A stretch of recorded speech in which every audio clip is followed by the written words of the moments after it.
Hi guys, good morning. April 30, 2020 హిందూలోని editorial చూద్దాం. ఈ వీడియోలోకి వెళ్ళబోయే ముందు ఈ వీడియోని మీరు చివరి వరకు చూడండి. మీకు నచ్చితే లైక్ చేయండి, షేర్ చేయండి. మీరు ఏదైనా చెప్పాలి అనుకుంటే కింద కామెంట్ రూపంలో తెలియజేయండి. ఇంకా ఎవరైనా సబ్స్క్రైబ్ అవ్వనుంటే సబ్స్క్రైబ్ అవ్వండి. ఇక ఫస్ట్ ఆర్టికల్ వచ్చేసి స్ట్రాటజిక్ షిఫ్ట్. అంటే ఇప్పుడు మనం వ్యూహాత్మకంగా అనేది మార్పు చెందాలి, వ్యూహాత్మకంగా మారాలి అని చెప్పే ఆర్టికల్ అనమాట. ఇది COVID-19 గురించేనండి. India is now forced to reserve its health care facilities for those who need it the most. అంటే ఇప్పుడు మన భారతదేశం ఏం చేయాలి అంటే ఏవైతే ఈ యొక్క హెల్త్ కేర్ ఫెసిలిటీస్ ఏవైతే ఉన్నాయో, అంటే ఈ వైద్యానికి సంబంధించి, ఈ కోవిడ్-19కి సంబంధించి వైద్యం చేయడానికి ఉపయోగపడే ఈ వైద్య పరికరాలు కావచ్చు, లేకపోతే ఔషధాలు కావచ్చు, మందులు కావచ్చు, ఔషధాలను మందులను ఒకటే, సో మందులు కావచ్చు, లేకపోతే ఆ ఎక్విప్మెంట్ ఏదైతే ఉందో ఆ ఎక్విప్మెంట్ అన్నింటినీ కూడా జాగ్రత్తగా రిజర్వ్ పదిలపరుచుకోవాలి. సో దీనికోసం ఎవరైతే అవసరమో వాళ్ళకి అందించే విధంగా వీళ్ళు చర్యలు తీసుకోవాలి. అంటే ఇప్పుడు వీళ్ళు స్ట్రాటజిక్గా ఎందుకు షిఫ్ట్ అవ్వాలి అంటే, మనం ఏదైనా ఒక నిర్ణయం తీసుకోవడం చాలా ఇంతకుముందు కూడా చాలా ఆర్టికల్స్ చెప్పాం దీనికి రిలేటెడ్గా. అంటే ఇలా స్ట్రాటజిక్గా షిఫ్ట్ అవ్వాలి అంటే ఒకదాన్ని ప్రవేశపెట్టాలి అంటే ఇట్లాంటి లాక్డౌన్ కానీ, మోరటోరియం కానీ, డిమానిటైజేషన్ కానీ పెట్టడం అనేది చాలా ఈజీ. కానీ దాన్ని ఇంప్లిమెంట్ చేయడం, దాంట్లో నుంచి మనం బయటపడటం అనేది చాలా కష్టం అనమాట. సో దానికి సంబంధించి ఒక స్ట్రాటజిక్ అంటే ఒక వ్యూహాత్మకంగా మనం లేవనుకోండి, ఎప్పుడైతే మనం వ్యూహాత్మకంగా ఉండకపోతామో అప్పుడు మనం దేన్ని ఉద్దేశించి ఇంతకాలం మనం ఇంత కఠినంగా ఇలాంటి చర్యలు తీసుకొని మనం ఏదైతే ఈ యొక్క లాక్డౌన్ ఇంప్లిమెంట్ చేసామో దాని యొక్క మౌలిక లక్ష్యం అనేది దెబ్బతింటుంది అనమాట. ఆ మౌలిక లక్ష్యం దెబ్బతిన్నదనుకోండి, ఈనాడు మనం చేసిన ప్రయాసం అంతా కూడా వృధా ప్రయాసం అంటారు చూసారా, అలా అయిపోతుంది అని చెప్తారనమాట. సో ఇక మనం ఈ ఆర్టికల్లోకి వెళ్ళబోయే ముందు దీంట్లో ఉన్న డిఫికల్టీ వర్డ్స్ని మనం ఒకసారి చూద్దాం. సో ఇక్కడ డిఫికల్టీ వర్డ్స్ అండి. ఈ డిఫికల్టీ వర్డ్స్ నేను కింద డిస్క్రిప్షన్లో పీడిఎఫ్ లింక్ అనేది ప్రొవైడ్ చేస్తున్నాను. సో ఎవరైతే ఈ ఆర్టికల్ చదవబోయే ముందు కానీ లేదా ఈ వీడియో చూడబోయే ముందు ఒకసారి ఈ డిఫికల్టీ వర్డ్స్ని చెక్ చేసుకొని మీరు చదివారనుకోండి, మీకు ఈజీగా ఉంటుంది. నేను దీంతో పాటు కింద డిస్క్రిప్షన్లో ఈ హిందీ యొక్క ఈ పేపర్ని కూడా ప్రొవైడ్ చేస్తున్నాను. ఎవరికైతే పేపర్ అవైలబిలిటీ లేదో వాళ్ళు ఒకసారి డిస్క్రిప్షన్లో లింక్ డౌన్లోడ్ చేసుకొని పేపర్ చదవడానికి ట్రై చేయండి. దాంతోపాటు ఈ యొక్క సెషన్ అయిపోయిన తర్వాత లాస్ట్లో నేను ఈరోజు హిందూలోని ఇంపార్టెంట్ మెయిన్ టాపిక్స్ ఏ ఉన్నాయి అంటే మన హిందూ పేపర్ మొత్తం చదవాల్సిన అవసరం లేదని చెప్పాను. సో దానివల్ల ఏంటంటే మీకు టైం సేవ్ అవుతుంది. ఆ ఇంపార్టెంట్ టాపిక్స్ ఏవైతే చదివారనుకోండి మీకు మంచి నాలెడ్జ్ గెయిన్ అవుతుంది. దీంట్లో మనకు కరెంట్ అఫైర్స్ పాయింట్ ఆఫ్ వ్యూలో ఉంటుంది. తర్వాత జనరల్ అవేర్నెస్ అంటే సామాజికమైనటువంటి అవగాహన అనేది మనకు అవసరం. ఏదైనా సరే ఎగ్జామ్స్ రాసేటప్పుడు ఓన్లీ కరెంట్ అఫైర్స్ వరకే, జీకే వరకే మనకు కాన్సన్ట్రేట్ చేయకూడదు.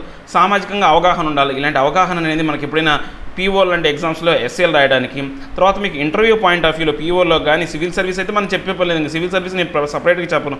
ఈ సివిల్ సర్వీస్కి చాలా ఇంపార్టెంట్ సెషన్ అనమాట ఇది. సో ఇంక సివిల్ సర్వీస్ మనం సపరేట్గా చెప్పాల్సిన అవసరం. కానీ పీఓ వాళ్ళకి మాత్రం చాలామంది మాకు ఇవి అవసరమా అని కొంతమంది మెయిల్ చేస్తున్నారు. వాళ్ళకి ఏంటంటే ఇది చాలా అవసరం. ఎప్పుడంటే మీకు ఎస్ఏ ఉంటాయి, మీకు మెయిన్స్ ఎగ్జామ్స్లో ఖచ్చితంగా మీరు డిస్క్రిప్టివ్ రాయాల్సి వస్తుంది. అలాంటి విషయాల్లో మీకు ఒక అవేర్నెస్ ఉండాలి. దాంతోపాటు నెక్స్ట్ ఏంటి అంటే మీకు ఇంటర్వ్యూ ఉంటుందండి. ఆ ఇంటర్వ్యూలో మాత్రం ఎప్పుడైతే మీకు ఇలాంటి అవేర్నెస్ ఉంటుందో అప్పుడు మీరు ఎలాబొరేటెడ్గా మాట్లాడగలరు. మనం ఏదైనా ఒక అంశం గురించి మనం మాట్లాడాలి అంటే దాని గురించి పరిపూర్తమైనటువంటి నాలెడ్జి, అవగాహన ఉన్నప్పుడు మాత్రమే మనం దాని గురించి మనం పూర్తిగా మాట్లాడగలం. ఏదో క్లుప్తంగా పైపైన చెప్పినట్టు చెప్తే కుదరదు ఇంటర్వ్యూలో. సో మీరు ఖచ్చితంగా అవసరం అండి. మీరు ప్లీజ్ అందరూ కూడా పూర్తిగా ఈ కంప్లీట్ సెషన్ చూడడానికి ట్రై చేయండి. చూసిన తర్వాత ఈ టాపిక్స్ ఏవైతే ఉన్నాయో చదవడానికి ట్రై చేయండి. నేను నెక్స్ట్ సెషన్ ఈ టాపిక్స్ ఈరోజు ఖచ్చితంగా చేయడానికి ట్రై చేస్తాను. ఎందుకంటే ఈ మధ్య ఇంటర్నెట్ ఫెసిలిటీ వల్ల ఇంటర్నెట్ ఫెసిలిటీస్ లేకపోవడం వల్ల అప్లోడ్ అనేది చాలా ప్రాబ్లం అవుతుంది. మార్నింగ్ టైంలో కూడా ఇంతకుముందు 7 అయ్యేది, ఇంటర్నెట్ ప్రాబ్లం వల్ల దగ్గర 10 అవుతుంది. ఓకే, చూద్దాం. ఇంకా ఏమైనా ఫెసిలిటీస్ మనకు కొంచెం మరుగుపడితే కనుక ఇంకా ఎక్కువ మీకు వీడియోస్ అప్లోడ్ చేయడానికి ట్రై చేస్తాను.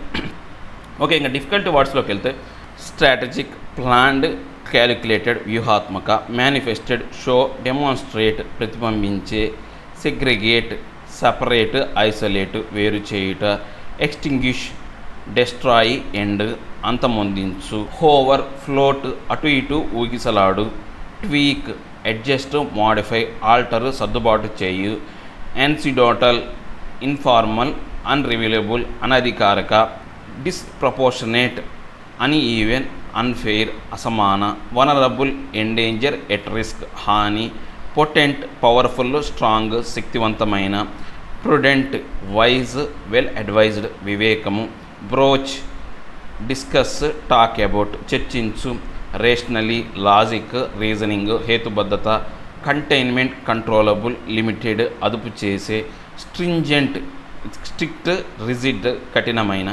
ఇవి దీంట్లో ఉన్న డిఫికల్టీ వర్డ్స్ అండి. ఇక మనం ఆర్టికల్లోకి వెళితే, on March 28, only 130 districts of India's 736 had reported COVID-19 cases.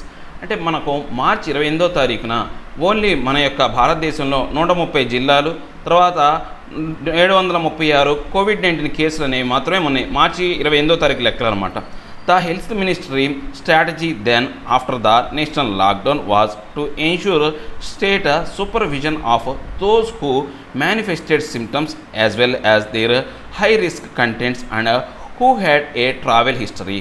అంటే ఇప్పుడు ఈ హెల్త్ మినిస్ట్రీ ఏదైతే ఉందో వాళ్ళ యొక్క వ్యూహాత్మకమైన స్ట్రాటజీ ఏంటి అంటే, అప్పటి నుంచి వాళ్ళ స్ట్రాటజీ ఏంటంటే, ఎప్పటి నుంచి లాక్డౌన్ మొదలైన ఆఫ్టర్ ద లాక్డౌన్ అంటే నేషనల్ లాక్డౌన్, ఈ దేశవ్యాప్తంగా ఈ లాక్డౌన్ మొదలైనప్పటి నుంచి వాళ్ళు ఎలాంటి చర్యలు తీసుకుంటున్నారంటే ఈ రాష్ట్రాలను సూపర్వైజ్ చేస్తూ వస్తున్నారన్నమాట.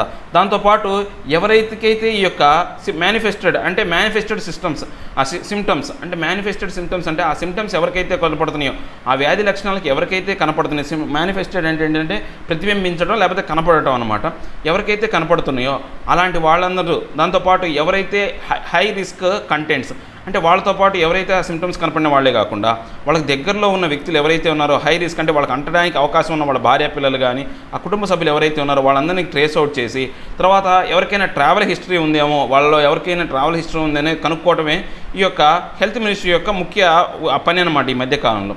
Suspected high risk contacts or those likely to have been exposed to the infection were subjected to varying degree of state quarantine. అంటే ఇప్పుడు ఎవరైతే ఈ కాంటాక్ట్స్ ఎవరైతే ఉన్నారో, హై రిస్క్ కాంటాక్ట్స్ ఎవరైతే ఉన్నారో వాళ్ళని, దాంతోపాటు ఆ ఇన్ఫెక్షన్ అంటడానికి అవకాశం ఉన్న వాళ్ళు ఎవరైతే ఉన్నారో వాళ్ళందరినీ కూడా ఈ స్టేట్స్ అనేవి రకరకాల విధానాలలో వాళ్ళని క్వారంటైన్కి గురి చేసినాయి.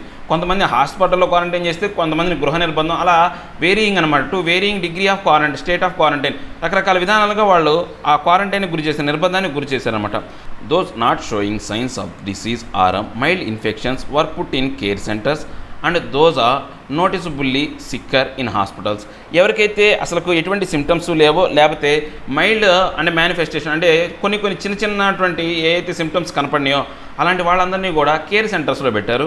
తర్వాత బాగా ఎక్కువగా వ్యాధి తీవ్రత ఉన్నాడో, బాగా సిక్ అయి ఉన్నాడు అనమాట, బాగా అనారోగ్య పాలైన వాళ్ళు మాత్రం హాస్పిటల్లో పెట్టారనమాట. The idea always was that if the sick and their contacts were segregated from the community long enough, the transmission chain would be broken and the disease extinguished. అంటే ఇప్పుడు ఏదైతే ఈ యొక్క వ్యాధిగ్రస్తులైన వాళ్ళు, ఆ వ్యాధిగ్రస్తులు కాంటాక్టర్స్ ఎవరైతే ఉన్నారో వాళ్ళందరినీ కూడా సెగ్రిగేటెడ్ అంటే ఐసోలేట్ చేస్తారు, వాళ్ళందరినీ కూడా దూరంగా పెడతారన్నమాట. ఆ కమ్యూనిటీ నుంచి వాళ్ళని దూరంగా పెట్టి ఆ ట్రాన్స్మిషన్ చైన్ ఏదైతే ఉందో దాన్ని ఆ డిసీజ్ అవ్వకుండా ఎస్టింగ్విష్డ్ అనమాట, అంటే దాన్ని నాశనం చేస్తారనమాట. ఆ ట్రాన్స్మిషన్ చైన్ని నాశనం చేయడానికి చూస్తున్నారు. As April ends, the number of affected districts stand at 401 and confirmed cases have risen by 1,000 a day. అంటే ఇప్పుడు మనం ఏప్రిల్ ఎండ్ అయ్యే వరకు మనం చూసుకుంటే కనుక మొత్తం ఈ యొక్క వ్యాధి వల్ల ఎఫెక్ట్ అయిన జిల్లాలు ఎన్ని ఉన్నాయంటే 401 జిల్లాలు ఉన్నాయి. మనకు ఫస్ట్లో ఎంత చెప్పుకున్నాం మనం, ఓన్లీ 130 డిస్ట్రిక్ట్స్ అన్నాం, కానీ ఇప్పుడు 401 జిల్లాలకి ఈ యొక్క వ్యాప్తి చెందింది. రోజుకి 1000 కేసులు చొప్పున ఇది పెరుగుతూ వస్తుందన్నమాట. The daily death count hovers between 50 and 60. అంటే ఈ యొక్క రోజు మరణాల సంఖ్య అనేది 50 నుంచి 60 మధ్య ఊగిసలాడుతూ ఉందన్నమాట. హోవర్స్ అంటే ఊగిసలాడుతూ ఉందన్నమాట. In a containment strategy tweak, those with a mild form of the disease or presymptomatic would have the option of home quarantine. అంటే ఇప్పుడు మనకు ఈ యొక్క కంటైన్మెంట్ అంటే అదుపు చేసే యొక్క వ్యూహంలో భాగంగా ఆ యొక్క అంటే సర్దుబాటు చేయడానికి, ఈ యొక్క వ్యాధిని అదుపు చేయడానికి కోసం అందరినీ క్వారంటైన్లో పంపించలేదు కాబట్టి అలాంటి విధాన్ని సర్దుబాటు చేయడం కోసం ఏదైనా సరే మైల్డ్ సిమ్టమ్స్ కానీ ఈ డిసీజ్కి సంబంధించి చిన్న యొక్క లక్షణాలు కనపడినా, లేకపోతే ప్రీసిమ్టిక్ రాబోయే కాలంలో ముందే కనుక వాళ్ళకి వ్యాధి లక్షణాలు కనుక కనపడినాయి అనుకోండి, అలాంటి వాళ్ళందరినీ కూడా ఏంటంటే గృహ నిర్బంధానికి పంపించారనమాట. But their homes ought to have self isolation facility, a full time care giver and daily health status reports given to the district surveillance officer. దాంతోపాటు ఏం చేశారు అంటే వాళ్ళందరినీ కూడా ఆ ఇంట్లోకి సంబంధించిన వాళ్ళందరినీ కూడా సెల్ఫ్ ఐసోలేషన్ ఫెసిలిటీస్ కల్పించారనమాట. అంటే వాళ్ళు స్వీయ నిర్బంధంలోకి వెళ్ళే విధంగా అవకాశాలు కల్పించి వాళ్ళకు ఫుల్ టైం కేర్ గివర్స్, వాళ్ళకి సంబంధించిన వస్తువులు కానీ ఆహార పదార్థాలు అందించడానికి కేర్ గివర్స్ని, దాంతోపాటు వాళ్ళ యొక్క హెల్త్ స్టేటస్ని డైలీ సర్వేలెన్స్ ఎవరైతే డిస్ట్రిక్ట్ సర్వేలెన్స్ ఆఫీసర్ ఉన్నారో వాళ్ళకి అందించే విధంగా చర్యలు తీసుకున్నారనమాట. The health ministry has not explain what prompted this relative relaxation. అంటే ఈ హెల్త్ మినిస్ట్రీ అంటే ఇలాంటి విధానం వల్ల ఏం ఉపయోగం అనేది ఏమీ ఎక్స్ప్లెయిన్ చేయలేదన్నమాట, ఏమీ చెప్పలేదన్నమాట. However anecdotal evidence suggests doctors and healthcare workers have been disproportionately vulnerable to the infection and a single case lead to entire hospital being shut down. అంటే ఇలాంటి యొక్క అనధికారిక విధానం అనేది రాబోయే కాలంలో ఏమవుతుందంటే డాక్టర్స్కి, హెల్త్ కేర్ వర్కర్స్కి ఇది ఒక డిస్ప్రపోర్షనేట్లుగా, అంటే అసమానంగా వాళ్ళు ప్రమాదకరమైన స్థితిలోకి వెళ్ళిపోయే విధంగా ఉంటుంది. ఎందుకని ఇలాంటి పరిస్థితుల్లో అంటే ఈ హోమ్ క్వారంటైన్ ఇలాంటి విధానాలు చేయడం వల్ల ఒక కేసు వల్ల కొన్ని వందల కేసులు ఏర్పడి పూర్తిగా హాస్పిటల్లో ఈ కేసులు నిండిపోయి హాస్పిటల్కి పూర్తిగా మూసివేయాల్సిన పరిస్థితి వస్తుందన్నమాట ఇలాంటి విధానం ద్వారా. Unlike in the US and western Europe, India's hospitals are not yet clogged with severely ill patients. అంటే ఇప్పుడు మన యొక్క భారతదేశంలో ఇక యూఎస్ తర్వాత వెస్ట్రన్ యూరోప్లో దేశాలలాగా పూర్తిగా ఈ హాస్పిటల్లన్నీ పూర్తిగా ఈ యొక్క వ్యాధులతో నిండిపోకుండా, ఈ వ్యాధిగ్రస్తులతో క్లాగ్డ్ అంటే ఏంటంటే పూర్తిగా నిండిపోవటం అనమాట. పూర్తిగా నిండిపోకుండా ఏది ఈ యొక్క వ్యాధి అంటే ఎక్కువగా హై ప్రాబ్లం ఉన్న పేషెంట్, సివియర్లీ ఇల్ పేషెంట్తో నిండిపోకుండా ఉందన్నమాట. It could be due to India's relatively low case count and also people not turning up fearing infection. అంటే దీనికి కారణం ఏంటంటే 2 రకాల కారణాలు చెప్పొచ్చు అనమాట. మన భారతదేశంలో ఈ యొక్క ఇన్ఫెక్షన్ కౌంట్ అనేది అంటే రిలేటివ్గా చాలా తక్కువగా ఉంది, ఒకరి నుంచి ఒకటి వ్యాప్తి చెందడం అనేది చాలా తక్కువగా ఉంది. దాంతోపాటు రెండో కారణం ఏంటంటే ఈ మన భారతదేశంలో ప్రజలు ఎవరు కూడా దీనికి సంబంధించి భయపడట్లేదు. ఇన్ఫెక్షన్ సంబంధించి ఏదైనా సిమ్టమ్స్ వచ్చినా కానీ ఎమ్మటే చూపించుకోవడం కానీ, లేకపోతే ఎక్కువ వాళ్ళు అంటే ఉదాసీనంగా ఉంటున్నారు, లేకపోతే దీని గురించి ఎక్కువ భయపడట్లేదని చెప్తున్నారు అనమాట. Allowing home quarantine could be seen as health authorities inferring that quarantining in public facilities posed more risk. అంటే ఇప్పుడు ఇలా ఇళ్లలో వాళ్ళని క్వారంటైన్ నిర్బంధం చేయటం కానీ, లేకపోతే ఈ యొక్క హెల్త్ అథారిటీస్ ఎవరైతే ఉన్నారో వాళ్ళు వాళ్ళ యొక్క అజమాయిషీలో ఉండడం అనేది ఏదైతే ఉందో అది రాబోయే కాలంలో ఈ యొక్క రిస్క్ అనేది అంటే ఎక్కువగా మనకు ఇట్లాంటి ప్రమాదకరమైన పరిస్థితి తీసుకొచ్చి ఈ వ్యాధి ప్రబలడానికి అవకాశం ఉన్న ఒక రిస్కీ ఫ్యాక్టర్ అనమాట. The pre symptomatics mild illness and asymptomatics no sign did not benefit from treatment and were potent virus spreaders. అంటే ఇప్పుడు ఏ యొక్క ప్రీ సిమ్టమ్స్ అంటే తక్కువ అంటే చిన్న చిన్న లక్షణాల నుండి మైల్డ్ ఇల్నెస్ ఉన్నవాళ్ళు, తర్వాత కొంతమందికి వ్యాధి లక్షణాలు అనేవి బయటికి కనపడడం అనమాట. వాళ్ళ వల్ల అంటే ఈ ట్రీట్మెంట్ అలాంటి వాళ్ళకి ట్రీట్మెంట్ అనేది పెద్దగా ఉపయోగం ఏమి ఉండదు. కానీ అంటే వాళ్ళకి ట్రీట్మెంట్ ఇవ్వకపోకుండా వాళ్ళని అలా క్వారంటైన్ చేయడం అనేది సరిగా ఉపయోగం ఉండదు. ఎందుకంటే వాళ్ళే ఎక్కువగా వైరస్ని ఎక్కువ శాతం అంటే శక్తివంతంగా ఆ వైరస్ని స్ప్రెడ్ చేసేవాళ్ళు వాళ్ళే. And therefore engaged the staff and health workers. So ఇలాంటి విధానం వల్ల ఎవరైతే ఈ యొక్క వ్యాధి మీద పోరాడి ఈ యొక్క స్టాఫ్ ఎవరైతే ఉన్నారో, హెల్త్ వర్కర్స్ ఎవరున్నారో వాళ్ళ మీద ఎక్కువ ప్రభావం పడే అవకాశం ఉందన్నమాట. They also stretched state resources in maintenance. So ఇప్పుడు దీనివల్ల ఏమవుతుంది అంటే వాళ్ళు యొక్క పూర్తిగా ఏవైతే యొక్క ఆ స్టేట్ రిసోర్సెస్ ఏవైతే ఉన్నాయో వాటన్నిటిని కూడా వీళ్ళకి ఉపయోగించుకునే విధంగా ఈ యొక్క వ్యాధిగ్రస్తులని లేకపోతే ఈ క్వారంటైన్ చేసే వాళ్ళ మీద ప్రయోగించి వాటిని ఉపయోగించుకొని ఈ వ్యాధిని అరికట్టే విధంగా చూడాలి. The ministry also found that among those who tested positive there were 2 pre symptomatics or asymptomatics for every symptomatics. అంటే ఇక్కడ మినిస్ట్రీ ఏం చెప్పిందంటే, ఈ హెల్త్ మినిస్ట్రీ ఏం చెప్పిందంటే ఇప్పుడు ఎవరైనా ఒక కేసు కనుక మనకు పాజిటివ్ వచ్చిందనుకోండి, 2 కేసులు అనేవి ప్రీ అసిమ్టమాటిక్ అంటే ప్రీ సిమ్టమాటిక్స్ అంటే చిన్న చిన్న లక్షణాలు ఉన్నాయి, అంటే వ్యాధి రాకముందు కనబడే లక్షణాలు, తర్వాత అసిమ్టమాటిక్స్ అనమాట అంటే ఇటువంటి వ్యాధి లేకుండా వ్యాధి లక్షణాలు చూపించుకున్నటువంటి రోగులు అనేవాళ్ళు ఉన్నారు. అంటే ఒకటేమో పూర్తిగా పాజిటివ్ కేసు వస్తే 2 కేసులేమో ఇలాంటి కేసులు వస్తున్నాయి అన్నమాట. The disease spread it appears is now beyond the ability of the state to contain by quarantine, and it was far more prudent to fortify health workers and hospitals with the best facility available to handle patients. So ఇప్పుడు ఇలాంటి విధానం ద్వారా ఏంటి అంటే ఈ disease స్ప్రెడ్ని ఆపాలి అంటే మనం ఏం చేయాలంటే వీటన్నిటికీ బియాండ్గా మనం ఈ ఎబిలిటీకి ఆలోచించి స్టేట్ అనేది దీన్ని కంట్రోల్ చేయడానికి ఇదే క్వారంటైన్ని వీటితో కంట్రోల్ చేయడం అదుపు చేయడంతో పాటు వీళ్ళు ఏం చేయాలంటే ఈ హెల్త్ వర్కర్స్ యొక్క వాళ్ళని ఇంకా ఎక్కువ స్థాయిలో వాళ్ళని రిక్రూట్మెంట్ చేసుకొని అంటే ఎక్కువ మందిని ఆ హెల్త్ వర్కర్స్ని ఏర్పాటు చేసుకొని వాటికి సంబంధించిన ఫెసిలిటీస్ ఏవైతే ఉన్నాయో ఆ పేషెంట్ని హ్యాండిల్ చేయడానికి అవసరమైనటువంటి అన్ని సౌకర్యాలు పరికరాలను సమకూర్చుకోవాలన్నమాట.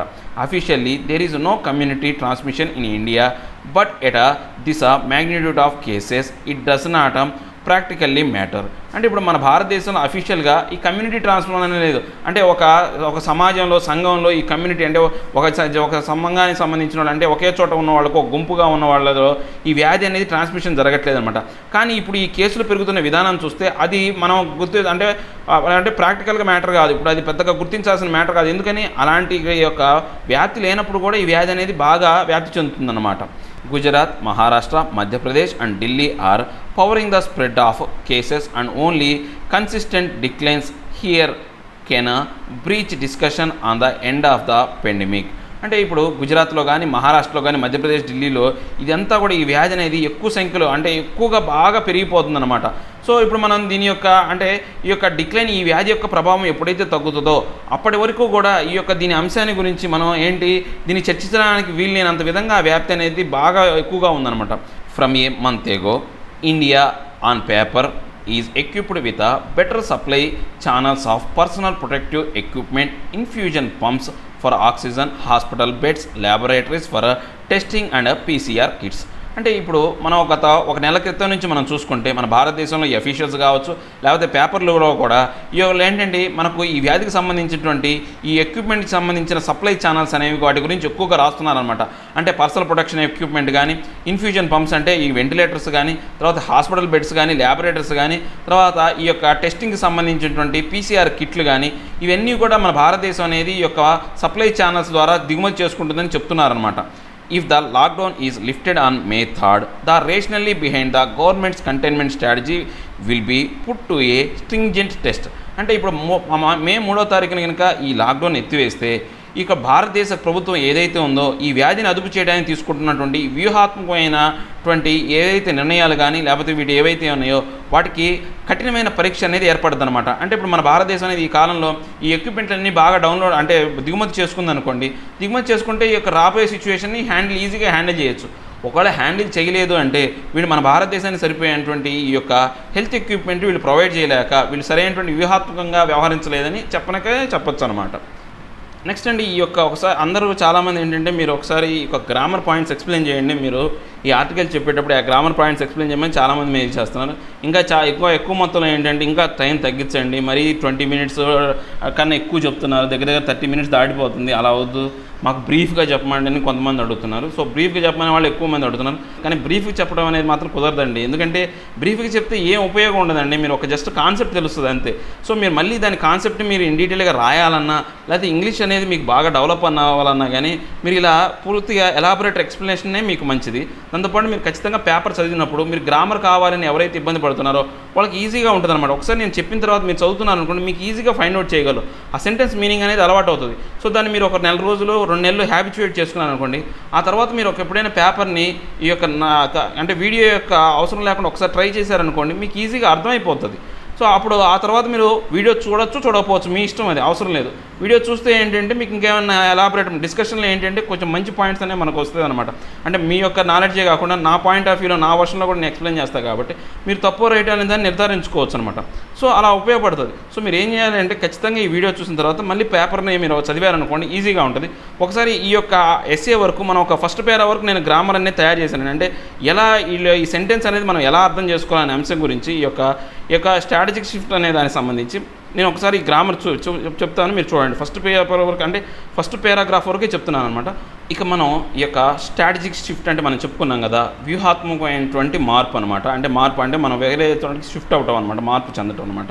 ఇక్కడ మనం ఫస్ట్ లైన్ చూసుకుంటే సబ్ హెడ్డింగ్ చూస్తే India is now forced to reserve it's health care facilities for those who need it the most. అంటే ఈ యొక్క లైన్ మనం చూస్తే కనుక ఇక్కడ మొత్తం మనకు 3 ఇంపార్టెంట్ వెర్బ్స్ ఉన్నాయండి.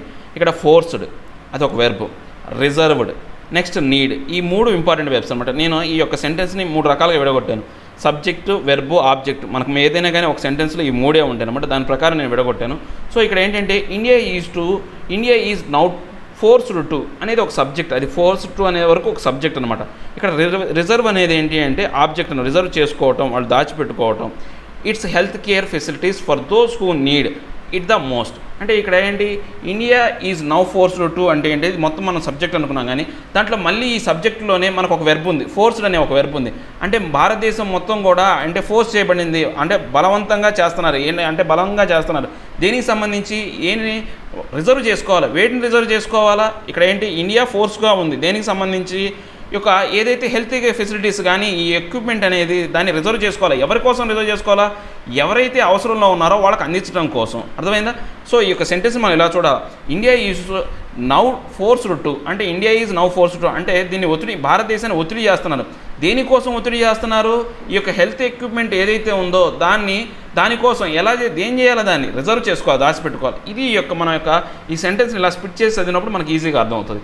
నెక్స్ట్ మనం సెంటెన్స్ చూసుకుంటే on March 28 only 130 districts of India 736 had reported COVID-19 cases. అంటే మార్చి 28వ తారీఖు వరకు మనం చూస్తే మన యొక్క మొత్తం దేశంలో 130 జిల్లాలు, దాంతోపాటు 736 కేసులు ఏవైతే ఉన్నాయో అవి హ్యాడ్ రిపోర్టెడ్. ఈ హ్యాడ్ రిపోర్టెడ్ అని మనం ఎప్పుడు చెప్తామంటే ఇది పాస్ట్ పర్ఫెక్ట్. హ్యాడ్ అనేది మనకు పాస్ట్ టెన్స్ రిప్రజెంట్ చేస్తుంది. మనకు హ్యాడ్ తర్వాత హ్యాడ్ ఫామ్ తర్వాత మనకు పీపీటీ వచ్చింది, అంటే వెర్బ్ యొక్క థర్డ్ ఫామ్ వచ్చింది అనమాట, V3 వచ్చింది. సో ఇలాంటి సెంటెన్స్ మనం ఏమంటామంటే పాస్ట్ పర్ఫెక్ట్. అంటే ఇంతకుముందు పాస్ట్లో జరిగిపోయిన పర్ఫెక్ట్ సెంటెన్స్ అనమాట. అంటే ఆ పాస్ట్ ఎప్పుడు మార్చి 28వ తారీఖు మనకు పూర్వమే కదా, ఇంతకుముందు రోజు అనమాట. పాస్ట్గా పర్ఫెక్ట్గా చెప్పారు. ఇప్పుడు ఆ రోజు ఎన్ని ఉన్నాయి, 130 జిల్లాలు, 736 కేసులు ఉన్నాయి. పర్ఫెక్ట్ అనమాట. అక్కడ పర్ఫెక్ట్ ఇంకా దాంట్లో ఏం మార్పులు లేవు కాబట్టి దీన్ని పాస్ట్ పర్ఫెక్ట్ సెంటెన్స్లో చెప్పారనమాట. Next the health ministry strategy then after the national lockdown. ఇదంతా కూడా మనకు వెర్బ్ కిందకే వస్తుంది. ఇక్కడ మనకు ఆల్రెడీ ఈ యొక్క హెల్త్ మినిస్ట్రీ యొక్క స్ట్రాటజీ ఎప్పటి నుంచి, నేషనల్ లాక్డౌన్ తర్వాత, was to ensure state supervise of these who manifested symptoms. ఇక్కడ చూడండి మనకు ఆబ్జెక్ట్లో వచ్చేసరికల్లా మనకి మేనిఫెస్టెడ్ అనేదాన్ని మళ్ళీ వెర్బ్ అనమాట. అంటే వీళ్ళు ఏంటి, ఈ స్టేట్ మొత్తం కూడా లాక్డౌన్ తర్వాత వీళ్ళు ఏం చేశారు వాజ్ టు ఎన్ష్యూర్ ద. ఇప్పుడు మనకు ఇందాకలా హ్యాడ్ రిపోర్టెడ్ అన్నాం, అంటే ఇది పాస్ట్ పర్ఫెక్ట్ టెన్స్ అయింది. ఇప్పుడు మనకు నెక్స్ట్ ఇక్కడ ఇచ్చే సెంటెన్స్లో కూడా కంటిన్యూషన్ సెంటెన్స్లో చూడండి, అంటే ఒక సెంటెన్స్ మనం ఏదైనా చెప్తే ఒకసారి పాస్ట్లోతో మనం సెంటెన్స్ని స్టార్ట్ చేసాం అనుకోండి, ఆ సెంటెన్స్ ఎండ్ అయ్యే వరకు కూడా మనం పాస్ట్ టెన్స్నే ఉపయోగించాలి. ఒకవేళ ప్రజెంట్ టెన్స్తో ఆ సెంటెన్స్ని మనం స్టార్ట్ చేసాం అనుకోండి, ఆ సెంటెన్స్ ఎండ్ అయ్యేంత వరకు కూడా మనం ప్రజెంట్ టెన్స్లో చెప్పాలి. ఇంతకుముందు ఏం చెప్పారంటే ఒక పేరాలో ఫస్ట్ అంటే సెంటెన్స్లో ఏ వెర్బ్ అయితే ఉంటుందో ఆ ఎండింగ్ యొక్క పేరావర్లో ఆ లాస్ట్ సెంటెన్స్లోని వెర్బ్ కూడా అదే ఫామ్లో ఉండాలి అన్నారు. కానీ ఇప్పుడు ఇంగ్లీష్ అనేది చాలా మాడిఫికేషన్స్ వచ్చేసినాయి. దానివల్ల ఏమవుతుందంటే ఒక సెంటెన్స్ వరకే దీన్ని లిమిట్ని, అంటే ఈ యొక్క రూల్ అనేది లిమిట్ చేశారనమాట. మనం చూడండి, కావాలంటే ఇక్కడ చూద్దాం. ఇప్పుడు మనకు ఇక్కడ పాస్ట్ నేను పర్ఫెక్ట్ అని చెప్పాను. నెక్స్ట్ మనకు వచ్చిన సెంటెన్స్ ఏంది, వజ్ వచ్చింది. వజ్ అంటే ఏంటి, ఇది పాస్ట్ సెంటెన్స్ అనమాట. Was to ensure the state supervision of those who manifested symptoms.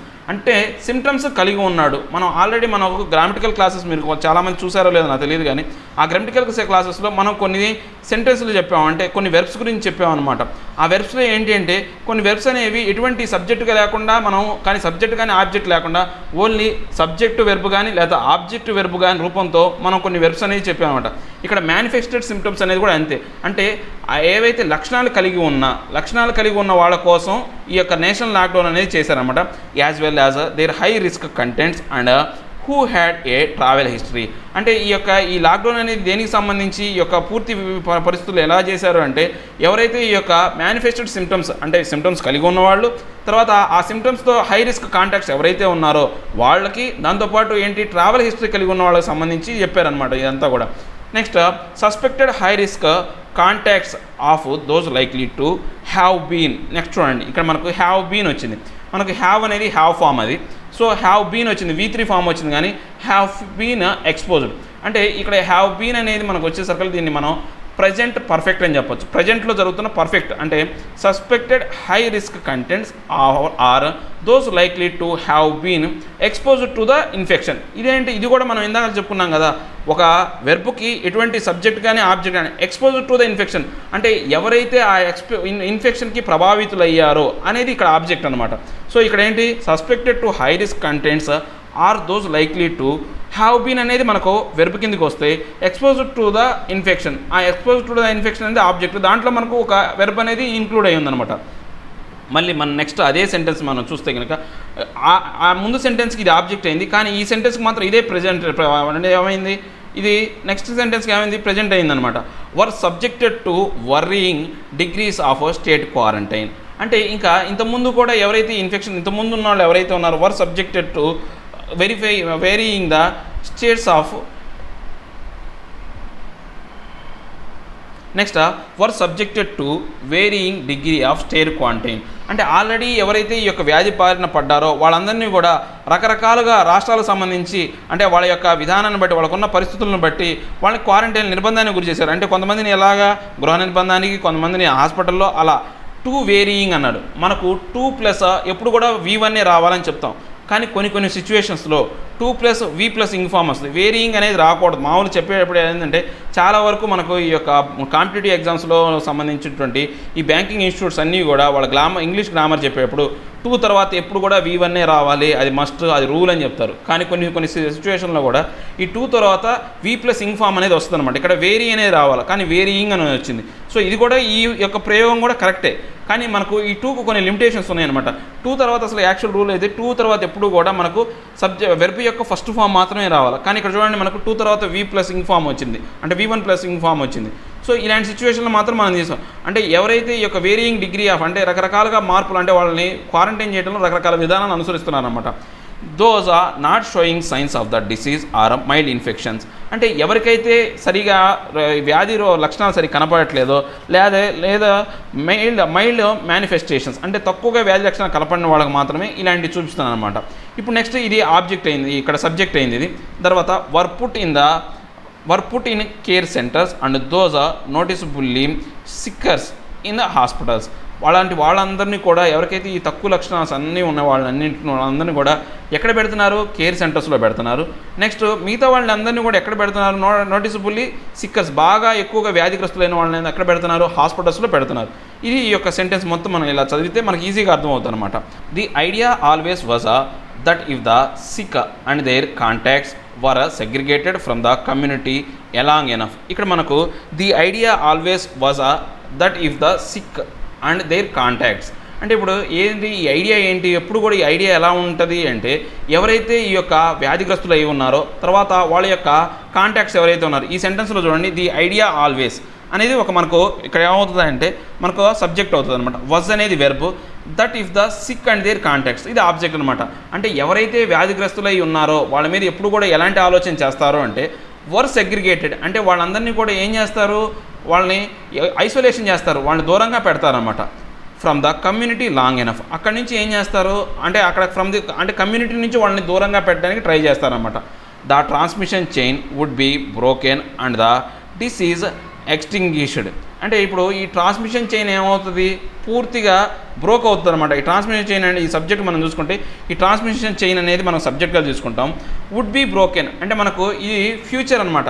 ఫ్యూచర్లో మనం చెప్పుకునే ఫ్యూచర్ పర్ఫెక్ట్, అంటే ఇలా విధానం కలిగి చేస్తే రాబోయే కాలంలో పర్ఫెక్ట్గా చెప్పొచ్చు. ఇలాంటి చేస్తే మనకి ఇది జరుగుతుందని పర్ఫెక్ట్గా చెప్పచ్చు. వుడ్ బి బ్రోకెన్ అంటే ఏంటి? ఫ్యూచర్లో ఖచ్చితంగా ఆగిపోద్ది, పర్ఫెక్ట్గా చెప్పేసి అనమాట. Future perfect and the disease extinguished, అంటే తర్వాత ఏమవుతుంది? ఆ వ్యాధి అనేది నాశనం చేయబడుతుంది. ఇక్కడ డిసీజ్ ఎక్స్టింగ్విష్డ్ అన్నాం. ఈ ఎక్స్టింగ్విష్డ్ అనేది ఏదైతే ఈ యొక్క సబ్జెక్టు తర్వాత వెర్బ్ అనమాట, ఆ రెండు కలిగినటువంటివి ఒక సెంటెన్స్ అనమాట. ఆ రెండింటితోనే మనం చెప్పొచ్చు. తర్వాత as April ends the number of affected districts stands at 401 and confirmed cases have Ryzen by 1000 a day.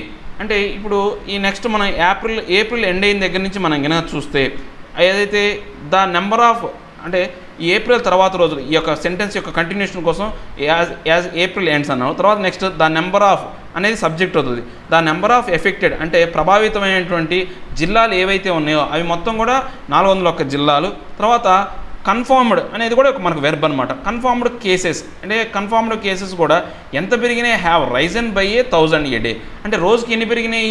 1000 లెక్కన పెరుగుతూ వస్తున్నాయి అనమాట. The daily death count hovers between 50 and 60. మన రోజు ఈ యొక్క చనిపోయే వాళ్ళ సంఖ్య అనేది హోవర్స్ అంటే ఏంటి అంటే మనకు ఇది వెర్బ్ కింద మనం తీసుకున్నాం. సో ఇక్కడ బిట్వీన్ ఎంత నుంచి ఎంత మధ్యలో ఉంటుంది? 50 నుంచి 60 మధ్యలో ఉంటుంది. మీరు ఇక్కడ ఒకటి గమనించండి, హోవర్స్ అన్నాడు. హోవర్స్ అనుకుంటే హోవర్ అనొచ్చు కదా. ఎస్ అనేది ఎందుకు పెట్టారంటే మనం ఒక రూల్ ఉందన్నమాట. థర్డ్ పర్సన్ సింగులర్స్ కానీ తర్వాత నౌన్స్ కానీ ఏదైనా సింగులర్ వచ్చినప్పుడు దానికి ప్రెజెంట్ టెన్స్ వెర్బ్ కనుక వస్తే ఆ టెన్స్కి ఎస్ కానీ ఈఎస్ కానీ యాడ్ చేస్తారనమాట. ఇక్కడ ద డైలీ డెత్ కౌంట్ అంటే రోజువారీ మరణాల సంఖ్య అనేది ఒకటే, సంఖ్యలు కాదు అక్కడ.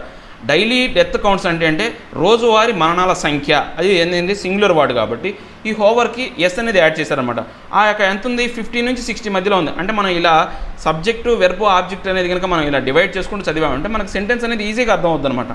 In a containment strategy tweak, అంటే ఇది మొత్తం కూడా మనకు సబ్జెక్ట్ కిందకి వస్తుంది. In a containment strategy tweak those with a mild form of the disease or presymptomatic would have the option of home quarantining. అంటే ఇప్పుడు మనం ఈ యొక్క కంటైన్మెంట్ స్ట్రాటజీ ప్రకారం దాన్ని సర్దుబాటు చేయడం కూడా, ట్వీక్ అంటే ఏంటంటే సర్దుబాటు చేయడం కోసం మనం ఏమైతే ఈ యొక్క డిసీజ్ సంబంధించి మైల్డ్ ఇన్ఫెక్షన్ ఉన్నవాళ్ళు లేకపోతే ప్రీ సిమ్టమిక్ ఉన్నవాళ్ళని మనం ఏం చేస్తామంటే would have the option of the home quarantine. మనకు ఆప్షన్ ఇది ఫ్యూచర్ ఏంటి, ఫ్యూచర్ సింపుల్ అనమాట. ఇది వుడ్ అనేది ఏంటి, మనకు మోడల్. ఇది ఈ మోడల్ వచ్చింది అంటే మనం ఫ్యూచర్ టెన్స్లో చెప్తున్నట్టు. మనకు హ్యావ్ ఏమి రిప్రజెంట్ చేస్తుందంటే ఇక్కడ హ్యావ్ అనేది మనకు పర్ఫెక్ట్ టెన్స్ని రిప్రజెంట్ చేయదు. ఎందుకని ఈ హ్యావ్ పక్కన ఇంకా V3 ఉందనుకోండి, అప్పుడు మనం పర్ఫెక్ట్ టెన్స్ అంటాం. కానీ ఈ హ్యావ్ పక్కన V3 లేదు. సో ఇది ఏంటి అంటే సింపుల్, మనకు సింపుల్ టెన్స్గా దీన్ని వాడతాం అనమాట.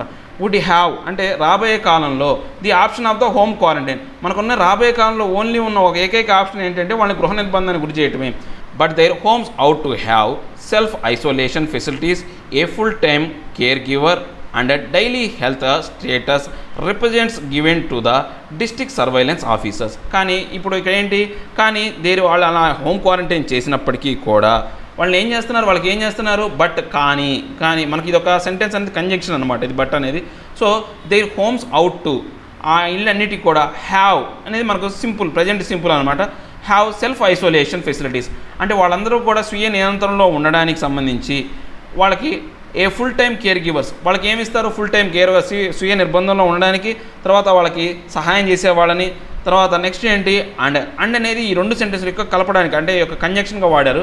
And daily health status report అంటే రోజు వాళ్ళ యొక్క ఆరోగ్య సంబంధించినటువంటి ఏదైతే రిపోర్ట్ ఏదైతే ఉందో ఇది ఏంటి, ఈ సబ్జెక్ట్ అంటే వాళ్ళ యొక్క రిపోర్ట్ని given to the district surveillance అంటే ఎవరికి ఇవ్వాలి, డిస్ట్రిక్ట్ సర్వేలెన్స్ అది ఆబ్జెక్ట్. ఇక్కడ ఎవరి వాళ్ళ గివెన్ అనేది ఇవ్వటం అనేది మనకు సబ్జెక్ట్. ఇక్కడ వెర్బ్. ఇక్కడ సబ్జెక్ట్ ఏంటి, డైలీ హెల్త్ స్టేటస్ రిపోర్ట్ అనేది సబ్జెక్ట్. ఆ రిపోర్ట్ని ఏం చేయాలా, ఎవరికి కొంతమందికి ఇవ్వాలి. ఇవ్వటం అనేది గివెన్ అనేది మనకు వెర్బ్ అవుతుంది. ఎవరికి ఇవ్వాలి అంటే వచ్చేసి to the district surveillance officer, వాళ్ళకి ఇవ్వాలి. ఇలా మనం సెంటెన్స్ని ఎప్పుడైతే మనం డివైడ్ చేసుకొని చదువుతామో మనకు చాలా ఈజీగా ఉంటుంది.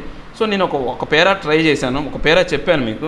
నా ఎక్స్ప్లెనేషన్ మీకు నచ్చినట్లయితే నెక్స్ట్ పేరా నేను చెప్పిన విధానం ప్రకారం నేను అన్నీ కూడా మీకు డిఫికల్టీ వర్డ్స్ ఇచ్చేటప్పుడు సబ్జెక్టు వెర్బు, తర్వాత ఈ సబ్జెక్టు వెర్బు కాదు వెర్బులు ఏంటి, అడ్జెక్టివ్స్ ఏంటి అవన్నీ ఇస్తున్నాను.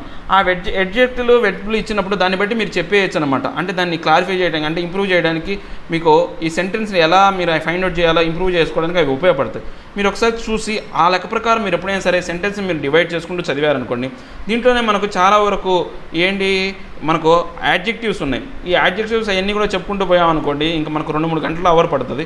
సో అందుకోసం నేను ఒక పేరా ట్రై చేశానండి.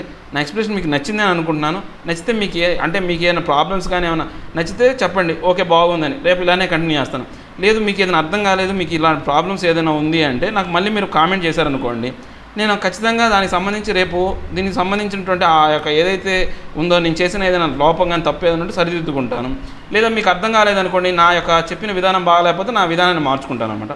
సో ఇక మనం నెక్స్ట్ ఆర్టికల్లోకి వెళ్దాం. ఈ యొక్క దాంట్లోకి నెక్స్ట్ స్ట్రాటజిక్ షిఫ్ట్ తర్వాత మనకు వచ్చేసరిలా ప్రెసిడెంట్ అండర్ ప్రోబ్ అంటే ఇప్పుడు ప్రెసిడెంట్ అనేవాడు ఎలా ఉన్నాడంటే ప్రోబ్ అనమాట. అతని మీదటువంటి న్యాయ పర్యవేక్షణ జరుగుతుంది అతని మీద.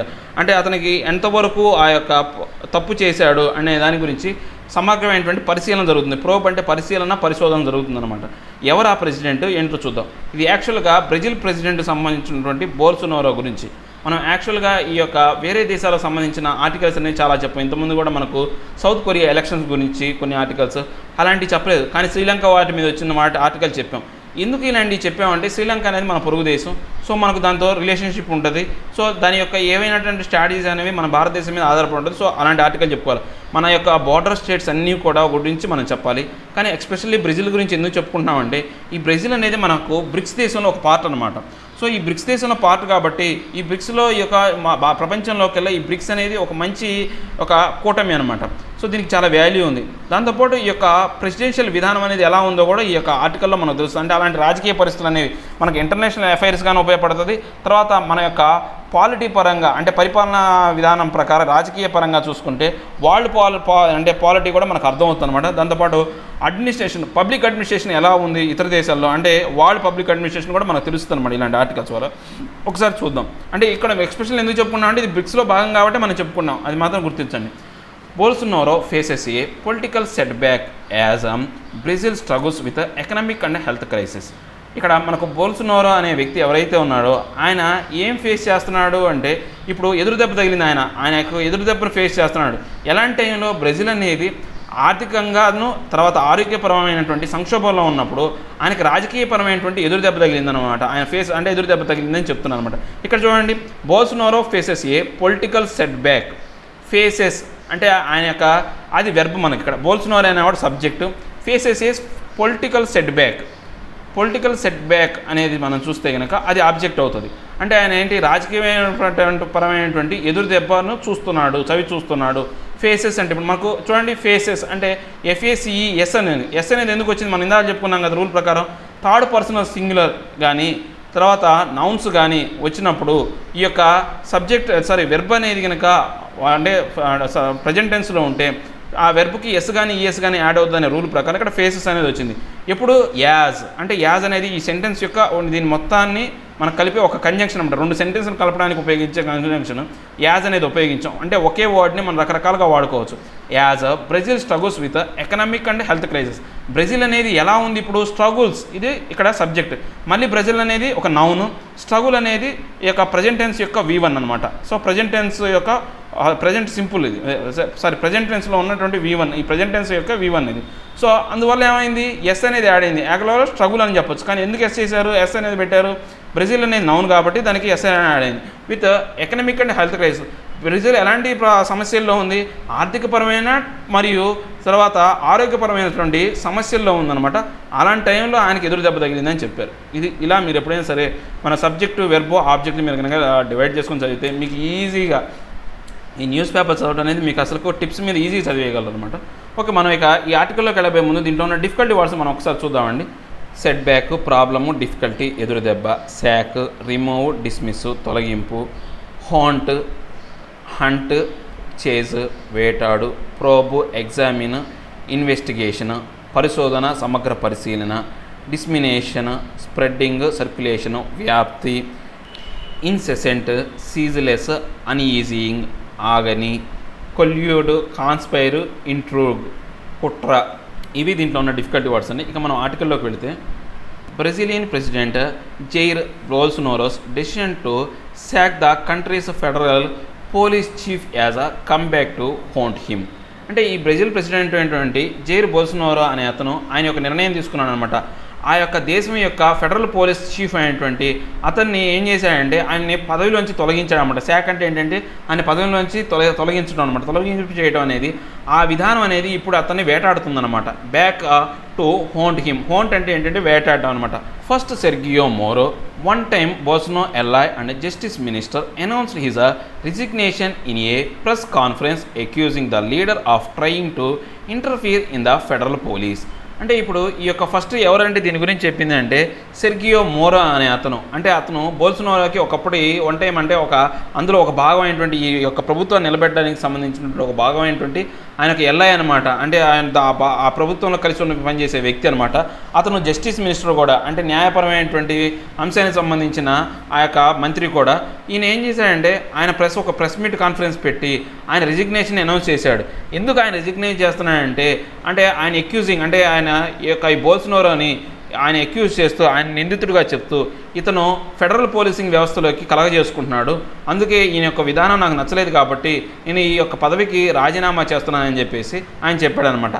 Then the attorney general moved the supreme court seeking authorization for a probe into mister Moro's allegations. తర్వాత ఈ అటార్నీ జనరల్ ఎవరైతే ఉన్నాడో అతను సుప్రీంకోర్టుని ఆయన ఈ యొక్క రిజల్యూషన్ సంబంధించి సుప్రీంకోర్టులో దీని ముందు సుప్రీంకోర్టులో తీసుకెళ్ళాడు అనమాట. దేనికోసం ఈ మోర్ ఎలిగేషన్ సంబంధించి ఈ యొక్క ఆథరైజేషన్ గురించి తెలుసుకోవడానికి సుప్రీంకోర్టులోకి వెళ్ళాడు అనమాట. On Tuesday the top court approved a 60-day probe into the president action. So నిన్న జరిగినటువంటి ఈ ట్యూస్డేలో జరిగినటువంటి ఏదైతే ఈ యొక్క సుప్రీంకోర్టు చెప్పిన తీర్పులో 60 రోజుల పాటు ఆయన యొక్క దాని గురించి ఏదైతే ఉందో పూర్తిగా పరిశోధించండి, ఆయన చేసిన చర్యల గురించి పూర్తిగా పరిశోధించని చెప్పి కోర్టు తీర్పు ఇచ్చిందనమాట.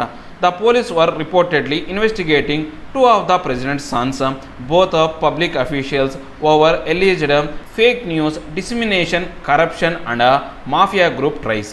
అంటే ఇప్పుడు ఈ పోలీసులు ఏం చేశారంటే ఈ ప్రెసిడెంట్కి సంబంధించిన 2 కొడుకులు, తర్వాత అక్కడ అఫీషియల్స్ ఎవరైతే ఉన్నారో ఆ యొక్క దాంట్లో పనిచేసిన వాళ్ళు, తర్వాత ఈ యొక్క తప్పుడు సమాచారాన్ని వ్యాప్తి చేసిన వాళ్ళు, తర్వాత కరప్షన్ అవినీతికి పాల్పడ్డవాళ్ళు, తర్వాత మాఫియా గ్రూప్స్తో టై ఉన్న వాళ్ళందరినీ కూడా వీళ్ళు ఏంటంటే ఇన్వెస్టిగేషన్ చేశారనమాట. While the president and his sun have dismissed the allegations, the move to quickly replace the police chief with a friend of one of the president's son has strengthened Mr. Mora's claim that the president wants someone in the police from whom he can collect intelligence. అంటే ఈ యొక్క ప్రెసిడెంట్కి సంబంధించి అతని కొడుకుల మీద కొంతవరకు ఈ యొక్క ఎలిగేషన్స్, ఈ నిందలు అనేవి పడ్డాయి అనమాట. ఎందుకని ముఖ్యంగా ఈ యొక్క పదవిలో నుంచి అతన్ని తొలగించి, ఇంతకుముందు అతని వ్యక్తిని తొలగించి ఆ ప్రెసిడెంట్ యొక్క కొడుకు యొక్క ఫ్రెండ్ ఎవరైతే ఉన్నారో ఆ ఫ్రెండ్ని ఆ యొక్క పదవిలోకి అతన్ని నియమించారనమాట. సో ఆ నియమించిన విధానం ఏదైతే ఉందో ఇప్పుడు ఈ మోరో చేసినటువంటి ఈ యొక్క ఎలిగేషన్ సంబంధించి ఆయన చేసిన ఆరోపణలకి బలం చేకూర్చే విధంగా ఉంది. ఎందుకని ఈ బోల్సోనారో అనే వ్యక్తి ఈ పోలీసుల వ్యవస్థలో కలగజేసుకొని ఆ ఇంటెలిజెన్స్ రిపోర్ట్ని కలెక్ట్ చేయాలనే ఉద్దేశంతో ఆ యొక్క కొడుకు యొక్క ఫ్రెండ్ని అక్కడ పెట్టాడు అనే దానికి బలం ఏర్పడింది అనమాట. The probe comes at a time when the president handling of Latin America's largest coronavirus outbreak is already under fire. అంటే ఇప్పుడు ఈ ప్రోబ్ ఎప్పుడు వచ్చింది అంటే ఈ యొక్క ఈ యొక్క న్యాయ పరీక్ష కావచ్చు, ఈ పరిశోధన అనేది ఎప్పుడు జరిగిందంటే ఇప్పుడు ఆల్రెడీ ఈ యొక్క లాటిన్ అమెరికాకు సంబంధించిన ఈ కరోనా వైరస్ అవుట్ బ్రేక్కి సంబంధించి ఆల్రెడీ ఈ యొక్క బాగా సంక్షోభంలో ఉందన్నమాట, బాగా గొడవలో ఉంది. అలాంటి సిచ్యువేషన్లోనే ఇలాంటి పరిశోధన కూడా మొదలైందనమాట. Mister Bolsonaro who wants the economy to be reopened sooner sacked his health minister Liza Henrique Mandetta earlier this month over disagreements. అంటే ఇప్పుడు ఈ బోల్సోనారో ఏంటంటే మళ్ళీ వాళ్ళ యొక్క దేశం యొక్క ఎకానమీని తిరిగి పునరుద్ధరించడం కోసం, తిరిగి మొదలుపెట్టడం కోసం, తొందరలో మొదలుపెట్టాలనే ఉద్దేశంతో ఆ దేశం యొక్క హెల్త్ మినిస్టర్ అంటే ఆయన వ్యతిరేకంగా ఉన్నాడేమో. సో ఆయన హెల్త్ మినిస్టర్ని ఏం చేశాడంటే ఆయన పదవిలోంచి తీసేశాడనమాట. ఎందుకని ఆయన మాట వినట్లేదు, ఆయనతో సరిగా అనుకూలంగా వ్యవహరించట్లేదు అని చెప్పేసి. Mister Bolsonaro is not new to controversies. ఇప్పుడు ఈ బోల్సోనారో అనే అతను ఈ యొక్క కాంట్రవర్సీస్కి అంటే ఈ వివాదాలకు కొత్తమైన వ్యక్తి ఏం కాదు.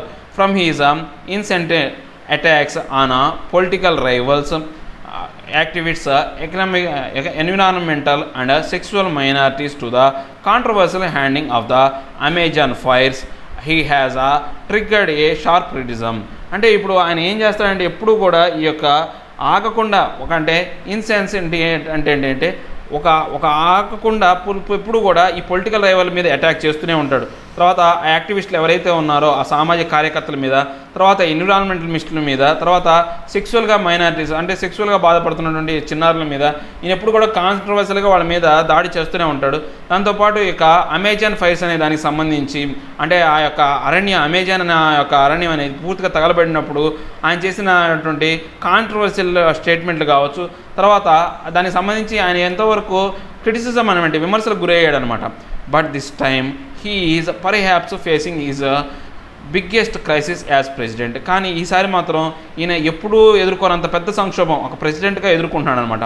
Mister Moro and the doctor Mandetta were relatively popular figures in his cabinet. అంటే ఇప్పుడు మోరో కావచ్చు, లేకపోతే ఆయన ఏదైతే హెల్త్ మినిస్టర్ డాక్టర్ మ్యాండెట్టా వీళ్ళిద్దరూ కూడా ఫేమస్ ఫిగర్స్ అనమాట, అంటే పాపులర్ ఫిగర్స్ అనమాట. ఆ యొక్క క్యాబినెట్లో ఆయన యొక్క మంత్రివర్గంలో ఉన్నటువంటి బలమైన నేతలు అనమాట.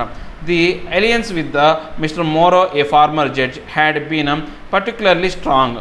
అంటే ఇప్పుడు ఈ యొక్క ఎలియన్స్ ఏదైతే ఉందో ఆయన యొక్క కూటమితో ఏర్పడిన ప్రభుత్వం అనేది మిస్టర్ మోరోతో కలిసి ఆయన కూటమిలో ఏర్పడనమాట, అది చాలా బలమైనటువంటిది అనమాట. ఎందుకని ఆ యొక్క కూటమి లేకపోతే ఆయన ప్రభుత్వం పడిపోద్ది అనమాట. Last year a media report showed that mister Moro had colluded with prosecutor who led a corruption investigation against former president Lula da Silva.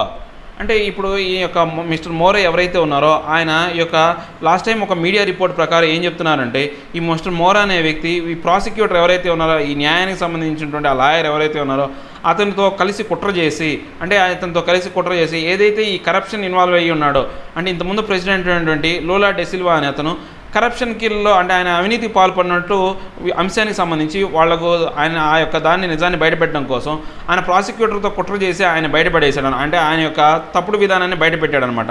Lula was convicted in 2018 when he was leading in the presidential election. అంటే ఇప్పుడు ఎవరైతే ఈ Lula అనే వ్యక్తి యొక్క ఇంతకుముందు former president అయినటువంటి వ్యక్తి చివరికి అతని ముద్దాయిగా 2018లో నిర్ధారించానమాట. అతను ఆ యొక్క ఎలక్షన్ రేస్లో ఉన్నాడనమాట. ఆ ఎలక్షన్లో పాల్గొనే సమయంలో అతను ముద్దాయిగా నిరూపించబడ్డాడు అనమాట. His exit enable and easy win for mister Bolsonaro. So అతను ఎప్పుడైతే ఈ యొక్క అరెస్ట్ అయ్యి అంటే ఆ ముద్దాయిగా నిర్ధారించబడి అరెస్ట్ అయిన తర్వాత ఆ తర్వాత బోల్సోనారోకి ఆ యొక్క విజయం అనేది చాలా ఈజీగా వచ్చింది. With Mr. Mora's resignation, Mr. Bolsonaro has lost a powerful ally and he is now surrounded by his unpopular far-right cabinet colleagues and family. ఇప్పుడు ఎప్పుడైతే ఈ మిస్టర్ మోరా అనే అతను రిజైన్ చేశాడో అతను ఒక బలమైనటువంటి ఒక మిత్రుని అల్లాయ్ ఎవరైతే ఉన్నాడో అతని యొక్క పార్టీ నిలబెట్టి ఒక అల్లాయ్ స్నేహితుడు ఎవరైతే కోల్పోయాడు అనమాట. కానీ ఇప్పుడు అతను పూర్తిగా ఎవరి చేత చుట్టుముట్టబడ్డాడు అంటే ఎవరైతే అన్పాపులర్ ఫార్ రైట్ క్యాబినెట్ అంటే విలువ లేనటువంటి క్యాబినెట్ నాయకులతోనూ అతని యొక్క ఫ్యామిలీ మెంబర్స్తో అతని చుట్టూ ఉన్నారన్నమాట. ఇప్పుడు hundreds are dying from COVID-19 and the government appears to be clueless about this containment. అంటే 100 మంది ఈ యొక్క కోవిడ్-19 వల్ల చనిపోతున్నారు. కానీ గవర్నమెంట్ అనే దానికి ఎటువంటి ఈ యొక్క వ్యాధిని అరికట్టడానికి వాళ్ళ దగ్గర ఎటువంటి కూడా సమాచారం కూడా లేదన్నమాట. క్లూ అనేదే లేదు. Brussels economy is expected to contract 5.3% this year. అంటే ఈ యొక్క బ్రెజిల్ యొక్క ఆర్థిక వ్యవస్థ అనేది ఈ సంవత్సరం 5.3% పడిపోతుందన్నట్టు మనకు రిపోర్ట్లు చెప్తున్నాయి. A sharp fall from the government's rosy projections made earlier. అంటే ఇది పూర్తిగా పడిపోయింది. ఎట్లాగా గవర్నమెంట్ ఏదైతే రోజీ ప్రొజెక్షన్ అంటే రాబోయే కాలంలో ఆశాజనకంగా రోజా ప్రొజెక్షన్స్ అంటే రోజు అంటే ఏంటి మనకు గులాబీ పువ్వు మనం ఇది ఒక అడ్జెక్టివ్గా వాడారనమాట. రోజీ ప్రొజెక్షన్ అంటే మంచిగా చూపించినటువంటి ఈ యొక్క ప్రొజెక్షన్స్ అనేవి పూర్తిగా పడిపోయినాయి అనమాట. Mister Bolsonaro's approval rating are also steadily falling. ఇప్పుడు బోల్సోనారో ఒక ప్రెసిడెంట్గా ఉండడానికి సంబంధించినటువంటి అప్రూవల్ రేటింగ్ అనేది కూడా పూర్తిగా పడిపోయిందనమాట. Left wing senators have already launched a campaign to impeach him. తర్వాత ఈ లెఫ్ట్ వింగ్ సంబంధించినటువంటి ఈ సెనేటర్స్ ఎవరైతే ఉన్నారో ఆ సభలోని వ్యక్తులు ఎవరైతే ఉన్నారో సెనేటర్స్ ఎవరైతే ఉన్నారో మనకి ఎంపీ ఎలాగో వాళ్ళకి సెనేటర్స్ అలాగనమాట. వాళ్ళు ఆల్రెడీ ఏం చేశారు వాళ్ళ క్యాంపెయిన్ ఒకదాన్ని మొదలుపెట్టారు. ఆయన్ని ఇంపీచ్మెంట్ చేయాలా అతని పదవి నుంచి తీసేయాలా అని చెప్పేసి అభిశంసన తీర్మానం ప్రయోగించాలని చెప్పేసి వాళ్ళు క్యాంపెయిన్ నడుపుతున్నారన్నమాట. According to a recent poll while 45% Brazilians support his impeachment. So ఇప్పుడు మనకు అక్కడ రీసెంట్గా జరిగినటువంటి యొక్క పోల్స్ ఏవైతే ఉన్నాయో చేస్తారు కదా ఈ యొక్క గవర్నమెంట్ ఆర్గనైజేషన్ కాకుండా ప్రైవేట్ వ్యక్తులు వాళ్ళు ఈ యొక్క ఏదైతే పోల్స్ అనేవి నిర్వర్తిస్తారన్నమాట. దాంట్లో 45% బ్రెజిలియన్ పౌరులు అనేవాళ్ళు ఆయన్ని ఇంపీచ్మెంట్ అంటే ఏంటి ఆయన్ని అభిశంసన తీర్మానం పెట్టాలని చెప్పేసి వాళ్ళు చెప్తున్నారన్నమాట. 46% వాంట్ హిమ్ టు రిజైన్. 46% మంది అయితే ఏమనుకుంటున్నారంటే అతన్ని రిజైన్ చేయమంటారు. మొత్తం 91% మంది అతను వ్యతిరేకంగా ఉన్నారన్నమాట. అక్కడ ప్రజల్లోని పౌరులే అక్కడ బ్రెజిలియన్ దేశంలోని పౌరులే 91% మంది ఆయన వ్యతిరేకంగా ఉన్నారన్నమాట. All these point to an isolated unpopular president who is losing allies and followers and facing a police probe at a time when the country is going through grave political, economic and health crisis. So ఇప్పుడు ఈ సమయంలో పూర్తిగా అతని ఒంటరివాణి చేసినాయి అనమాట. ఎవరు unpopular president, ఈయనకి ఎక్కువగా పాపులారిటీ ఏం లేదు, అంత పెద్ద ఫేమస్ నాయకుడు ఏం కాదనమాట. ఆయన ఇప్పుడు అలాంటి ప్రెసిడెంట్ ఏంటంటే పూర్తిగా ఆయన సంబంధించినటువంటి మిత్రులని తర్వాత ఫాలోయర్స్ని అతని వెనకాల నడిచే వాళ్ళని తర్వాత ఫేసింగ్ ద పోలీస్ ప్రోబ్స్ అంటే పోలీసుల యొక్క ఏంటంటే పరిశీలనలో ఉన్నాడు. ఎలాంటి సమయంలో ఏది పొలిటికల్గా రాజకీయ పరంగా ఆర్థిక పరంగా తర్వాత ఆరోగ్యపరంగా ఈ దేశం అనేది సంక్షోభం ఉన్న సమయంలో ఇలాంటి సిచ్యువేషన్లో ఆయన పడిపోయాడని చెప్తున్నాను అనమాట. ఇవండి ఈరోజు నా హిందూలోని 2 ఆర్టికల్స్. ఇక మన యొక్క డైలీలో ఇంపార్టెంట్ టాపిక్స్ కిందలోకి వస్తే మనం చూద్దాం. ఫస్ట్ ఈ యొక్క 30 ఏప్రిల్ 2020లోని ఈ యొక్క హిందూలోని మెయిన్ అంటే టాపిక్స్ ఏవో చూద్దాం. మనకు ఫస్ట్ పేజీలో 4th పేజీలో వచ్చేసి ఇర్ఫాన్ ఖాన్ అనే వ్యక్తి చనిపోయాడు. ఈయన ఫేమస్ బాలీవుడ్ హీరో అనమాట. అంటే ఇంటర్నేషనల్ ఫేమ్ ఉన్నటువంటి వ్యక్తి. ఆయన మొన్న చనిపోయారనమాట. ఆయన సంబంధించిన ఆర్టికల్ వచ్చింది, చనిపోయారు. ఆయన సంబంధించిన ఆర్టికల్ చాలా ఇంపార్టెంట్ అండి. అంటే ఇప్పుడు మనకు ఇలాంటివన్నీ కూడా మరణాలన్నీ కూడా చాలా ఇంపార్టెంట్. ఏమని అడుగుతాడంటే ఒక పేరు అడుగుతాడు. పేరు అడిగి మనకు బ్యాంకింగ్ ఎగ్జామ్స్లో కానీ SSC ఎగ్జామ్స్లో ఈ క్వశ్చన్స్ బాగా వస్తాయి. ఇప్పుడు ఇర్ఫాన్ ఖాన్ అంటాడు. Irfan Khan belongs to which of the following అంటే కేటగిరీ అంటాడు. ఆయన దేనికి సంబంధించిన వాడు అని అడగచ్చు కింద క్వశ్చన్. అంటే ఫిల్మ్ ఇండస్ట్రీ అంటారు, క్రికెట్ అంటారు, ఇలా రకరకాలుగా చెప్తారనమాట.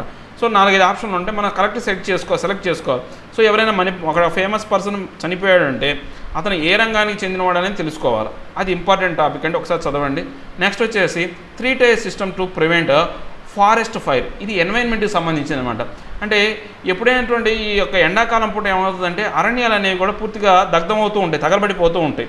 సో 3 అంచెల విధానం అనేది ఈ యొక్క ఫారెస్ట్ ఫైర్ని ఆపడానికి ఉపయోగపడుతుందని చెప్పేసి ఇది మనకు 6th పేజీలో మనకు ఉందన్నమాట. 6th పేజీలో కాదండి, ఇది పొరపాటు నేను పేజీ నెంబర్ తప్పేశాను, ఇది 2nd పేజీలోనే ఉంది. నెక్స్ట్ మీరు ఒకసారి చూడండి పొరపాటున, అంటే నేను చాలామంది ఏంటంటే మాకు ఆ పేజ్ నెంబర్స్ చూపుతున్నారు కానీ ఆ పేజీలో ఎక్కడుందో చెప్పట్లేదు, కొంచెం మీరు అది కూడా డిస్ప్లే చేయండి అన్నారు. మరి అండి ఒకసారి నేను పేజ్ నెంబర్ చెప్తాను, అది కూడా డిస్ప్లే చేయడం అంటే మనకు వీడియో టైం అనేది పెరిగిపోతుంది. మరి స్పూన్ ఫీడింగ్, ఇప్పటికే స్పూన్ ఫీడింగ్ అంటున్నారు చాలామంది, ఇంకా మరి ఎక్కువ చెప్పాను అనుకోండి ఇంకా దారుణంగా ఉంటుంది. సో నేను ఆ పేజ్ నెంబర్స్ మాత్రం ఇస్తున్నాను, పేజ్ నెంబర్స్ చెక్ చేసుకోండి. ఇది ఒక్కటి మాత్రం పొరపాటున చెప్పాను పేజ్ నెంబర్ అనేది, నేను డిస్క్రిప్షన్లో కామెంట్ రూపంలో చెప్తాను ఆ పేజ్ నెంబర్ ఏదో. Okay, next Afghanistan peace and India's elbow room. అంటే ఇప్పుడు ఆఫ్ఘనిస్తాన్ యొక్క శాంతి అనేది మన భారతదేశానికి ఒక సపోర్ట్ లాగా ఉంటుందన్నమాట. అది ఒక మనకు శక్తిని ఇస్తుంది, ఎందుకని మన యొక్క పొరుగు దేశం కాబట్టి. ఇది మనకు ఆర్టికల్స్ 6th పేజ్ ఆర్టికల్లో ఉందండి. నెక్స్ట్ వచ్చేసి లిమిటేషన్ ఆఫ్ ఆన్లైన్ లెర్నింగ్. మనకు 7th పేజీలో ఆన్లైన్ లెర్నింగ్, ఇప్పుడు మనకు ఈ కోవిడ్-19 వచ్చిన దగ్గర నుంచి ఈ ఆన్లైన్లో ఈ విద్య అనేది నేర్చుకోవడం అనేది చాలా గొప్పగా ఉందని చాలా ఆర్టికల్స్ వచ్చినాయి మనకు. ఈ యొక్క విధానాన్ని మనం ఉపయోగించుకోవాలని చెప్పారు. కానీ ఆన్లైన్ లెర్నింగ్లో ఉన్నటువంటి లోపాలను చెప్పిన ఆర్టికల్ అండి, చాలా ఇంపార్టెంట్ ఆర్టికల్. మనకి ఏదైనా ఒక టాపిక్ వచ్చినప్పుడు దాంట్లో ప్రోస్ అండ్ కాన్స్, అంటే మంచి చెడులు రెండు ఉంటాయి. మంచి చెడులు రెండు డిస్కస్ చేసినప్పుడు మనకు ఎక్కువ పాయింట్స్ పడతాయి, దాంతోపాటు మనం ఎక్కువ మార్క్స్ కూడా స్కోర్ చేసుకోవడానికి అవకాశం ఉంటుంది అనమాట. Next A greater impact on women. ఇది ఇప్పుడు మనకు ఉమెన్కి సంబంధించింది కూడా. ఈ యొక్క సమయంలో, ఈ యొక్క కోవిడ్-19 సమయంలో, లాక్డౌన్ సమయంలో ఈ యొక్క భారం అంతా ఎవరి మీద పడుతుందంటే ఆడవాళ్ళ మీద పడుతుందని చెప్పి ఆర్టికల్, ఇది కూడా 7th పేజీలోనే ఉంది. నెక్స్ట్ 10th పేజీలో వచ్చేసి government appoints Tirumurti as NY to UN. అంటే యునైటెడ్ నేషన్కి ఈ యొక్క దూతగా ఎవరిని పెట్టారంటే తిరుమూర్తి అనే అతను పెట్టారు. ఇంతకుముందు సయ్యద్ అక్బరుద్దీన్ అనే అతను ఉన్నాడు. ఇలాంటి అపాయింట్మెంట్స్ ఎప్పుడైనా వచ్చినప్పుడు అపాయింట్ అయిన వ్యక్తి పేరు గుర్తుండాలి. అపాయింట్మెంట్ అయిన వ్యక్తి యొక్క ఇంతకుముందు వ్యక్తి ఎవరైతే ఉన్నాడో అతని యొక్క అచీవ్మెంట్స్ కూడా మనకు తెలిసి ఉండాలి. సయ్యద్ అక్బరుద్దీన్ అనే అతను చాలా వరకు చాలా ఫేమస్ అనమాట. ఆర్టికల్ 370ని అబాలిష్ చేసిన తర్వాత ఈ ప్రపంచ యూఎన్లో మన భారతదేశాన్ని గళాన్ని పెద్దగా విప్పిన వ్యక్తుల్లో అతను చాలా ఇంపార్టెంట్ అనమాట. అతనికి సంబంధించి మనం తెలుసుకోవాలి. నెక్స్ట్ ఆర్టికల్ వచ్చి by any calculus India qualifies for UNSC permanent seat. ఇది ఈ అక్బరుద్దీన్ రాసినటువంటి ఇంటర్వ్యూ. ఇంతవరకు మనకు యుఎన్కి సంబంధించిన ఎన్వే అంటే దూతగా ఆయన ఉన్నాడు అనమాట. ఆయన ఈ యొక్క 11th పేజీలో పూర్తిగా ఒక ఆర్టికల్ రాశాడు. అంటే రాబోయే కాలంలో యుఎన్ఎస్సి అంటే యునైటెడ్ నేషన్స్ సెక్యూరిటీ కౌన్సిల్లో భారతదేశం పర్మనెంట్ సీట్ సంపాదిస్తుంది. ఇప్పుడు పర్మనెంట్ కాకుండా టెంపరీ, మనం ప్రతి 2 ఏళ్లకు ఒకసారి మాత్రమే దాంట్లో 2 సంవత్సరాలు మాత్రమే దాంట్లో ఉంటాం అనమాట. పర్మనెంట్ సీట్ కావాల్సిన దేశంగా మన భారతదేశం తయారవుతా లేదా అని చెప్పే అని ఇంటర్వ్యూ అనమాట. ఒకసారి ఖచ్చితంగా చదవండి, చాలా ఇంపార్టెంట్ అనమాట. ఇది ఇంటర్నేషనల్ అఫైర్స్ కింద. తర్వాత ఇది చాలా ఇంపార్టెంట్ మనకు. Study on China dams bring the Brahmaputra into focus. అంటే ఇప్పుడు ఈ యొక్క చైనా డ్యామ్ ఏదైతే ఉందో ఆ యొక్క డ్యామ్లు కట్టడం వల్ల ఈ బ్రహ్మపుత్ర అనేది మీద మనం కాన్సన్ట్రేట్ చేయాల్సిన అవసరం ఉంది. ఎందుకంటే వీళ్ళు ఆ యొక్క నది యొక్క ప్రవాహం యొక్క గమనాన్ని మార్చేశారనమాట. దీనివల్ల భూమి కూడా కొన్ని సెకండ్ల పాటు నిదానంగా తిరుగుతుంది. ఆ యొక్క భూమి యొక్క భ్రమణం కూడా వేగం కూడా తగ్గిపోయిందనమాట ఈ యొక్క విధానం వీళ్ళు చేసుకున్న ఈ చర్య వల్ల. సో ఇది కూడా మంచి ఆర్టికలే, మనకు ఎన్విరాన్మెంట్కి సంబంధించిన article. Next rupee rises on strong equities weak dollars. అంటే ఇప్పుడు రూపీ యొక్క వాల్యూ అనేది పెరిగింది ఈ డాలర్కి సంబంధించి. ఇది ఎకానమీకి ఇంపార్టెంట్ అండి. మనం ఎప్పుడైనా సరే రూపీ యొక్క అంటే మన యొక్క రూపాయి యొక్క హెచ్చుతగ్గులు మనం తెలుసుకున్నాం అనుకోండి, మనకి ఎకానమీలో కొన్ని పాయింట్స్ అనేవి ఐడియా ఉంటుంది. అంటే ఈ యొక్క రూపాయి యొక్క మార్క విలువ అనేది ఎలా పెరుగుతుంది, ఎలా తగ్గుతుంది, దీని మీద ఆధారపడిన అంశాలన్నీ కూడా ఇలాంటి దాంట్లో మన ఆర్టికల్లో చదవచ్చు. Next LI with PSUs government to sell housing units Gadkari. అంటే ఇప్పుడు మనం ఈ యొక్క పిఎస్యూ సంబంధించి పబ్లిక్ సెక్టర్ అండర్టేకింగ్స్ ఏవైతే ఉన్నాయో వాటి ఎల్లైనటువంటి అనుబంధ సంబంధం అయినటువంటి హౌసింగ్ యూనిట్స్ ఏవైతే ఉన్నాయో అవి కూడా వాటిని కూడా ప్రభుత్వం అమ్మాలని చూస్తుంది ఆదాయం కోసం అని చెప్పేసి గడ్కారీ ఒక స్టేట్మెంట్ ఇచ్చాడు. దీని గురించి ఒక లైట్గా చూడండి. నెక్స్ట్ మనకు ఇన్ బ్రీఫ్ అని చెప్పేసి 16th పేజ్ అంటే లాస్ట్ పేజీలో ఇన్ బ్రీఫ్ అని చెప్పేసి చెప్పారండి. దాంట్లో చాలా టాపిక్స్ ఉన్నాయి, ఒక చిన్న సబ్ హెడ్డింగ్స్ ఉన్నాయన్నమాట. దానికి సంబంధించి చాలా ఇంపార్టెంట్ పాయింట్స్ ఉన్నాయి, ఒకసారి చూడండి. ఇవండి ఈరోజు నా హిందూలోని 2 ఆర్టికల్ ఎక్స్ప్లెనేషన్, తర్వాత హిందూ పేపర్ యొక్క ఇంపార్టెంట్ టాపిక్ సెలెక్షన్. నా ఎక్స్ప్లెనేషన్ మీకు నచ్చినట్లయితే లైక్ చేయండి, షేర్ చేయండి, సబ్స్క్రైబ్ చేయడం మాత్రం మర్చిపోకండి. మీరు ఏదైనా చెప్పాలి అనుకుంటే కింద కామెంట్ రూపంలో తెలియజేయండి. Thank you very much.